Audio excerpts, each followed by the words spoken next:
এই যুগে বিজয়ী কারা হবে? এই যুগে বিজয়ী কারা হবে?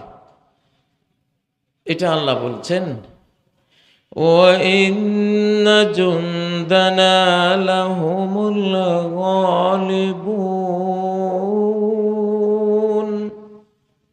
যে আমার বাহিনী, বিশেষ করে আল্লাহর যখন ফেরেশতা বাহিনী জমিনের নামে, আল্লাহ বলছেন অবশ্যই আমার বাহিনীরাই বিজয়ী হবে। আমার পক্ষে যারা থাকবে তারাই কি হবে?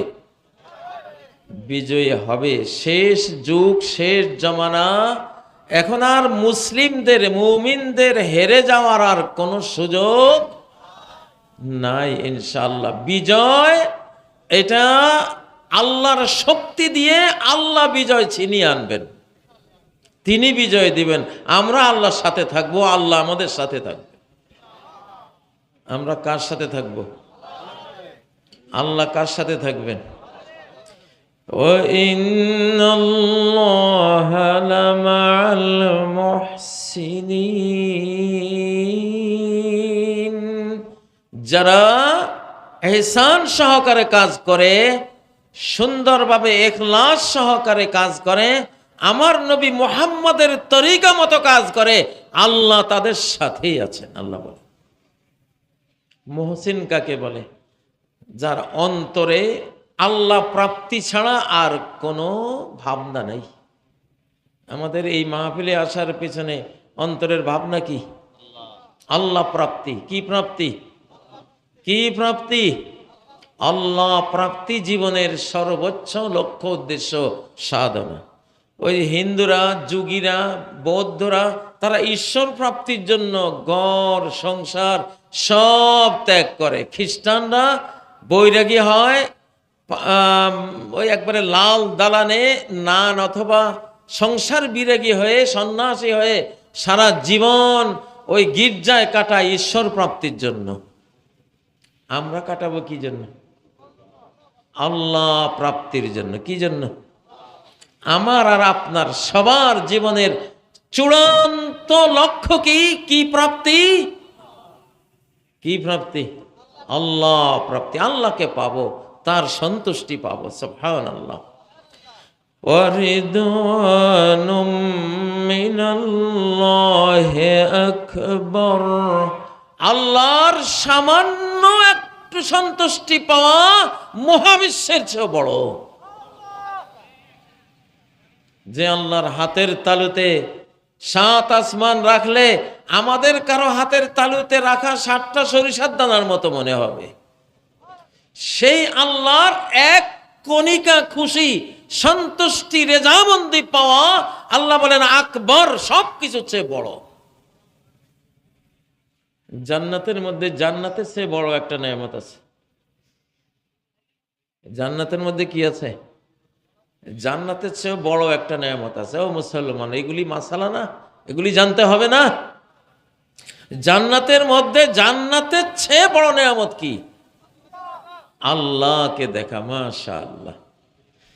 লিল্লাযীনা আহসানুল হুসনা ওয়া জিয়াদা, যারা ইখলাস সহকারে এবং নবীকে ফলো করে কাজ করবে তাদের জন্য হুসনা মানে জান্নাত, ওয়া জিয়াদা, জান্নাতের চেয়ে বড় আরেকটা আছে, সেটা রব্বুল আলামিনের ওই দিদার, ওই সাক্ষাৎকার।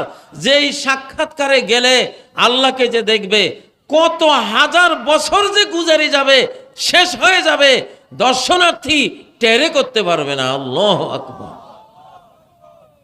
এমন সৌন্দর্য, রূপময় আমাদের রব্বুল আলামিন। তার রূপ দেখলে তার দর্শনার্থীরা হাজার হাজার বছর পার করে দেবে, তাদের নজর তারা ফিরাইতে পারবে না। সেই আল্লাহকে দেখতে চান তো? এই পৃথিবীতে আল্লাহকে দেখার সেই ক্ষমতা আমাদের নাই, এই জন্য আল্লাহ দেখা দিচ্ছেন না। এই পর্যন্ত আল্লাহ কারোর সাথে দেখা দেন নাই, না জিবরাইলের সাথে, না মিকাইলের সাথে, না ইসরাফিলের সাথে, না কোনো ফেরেশতার সাথে, না কোনো নবীর সাথে, না কোনো শেষ নবীর সাথে। শেষ নবীজি মেরাজে গিয়েছিলেন, ওনাকে বলা হলো, আপনি কি আল্লাহকে দেখেছেন? তিনি বললেন, রাআইতু নূরা, আমি আল্লাহকে ঢেকে রাখে যে নূরের পর্দা, ওই নূরটা দেখছি, কিন্তু আল্লাহকে দেখা হয় নাই। আল্লাহকে দেখা হবে শুধুই মুমিনরা দেখবে, যেটা তার আগে কেউ আল্লাহকে দেখবে না, সেই দেখাটা দেখবে জান্নাতীরা।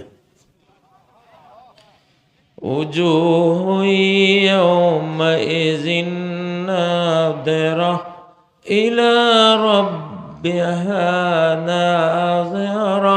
কোরআন বলছে ওই জান্নাতে কত চেহারা, জান্নাতীদের চেহারা হবে হৃষ্টপুষ্ট, সৌন্দর্যের রূপে ভরপুর। ইলা রাব্বিহা নাযিরা, সেদিন তারা নজর দেবে, দৃষ্টি দেবে তার রবের দিকে, তাদের রবের দিকে। সুবহানাল্লাহ। তাহলে আল্লাহ বলেন, ওয়ানাজ্জালনা আলাইকাল কিতাবা তিবয়ানাল লিকুল্লি শাই।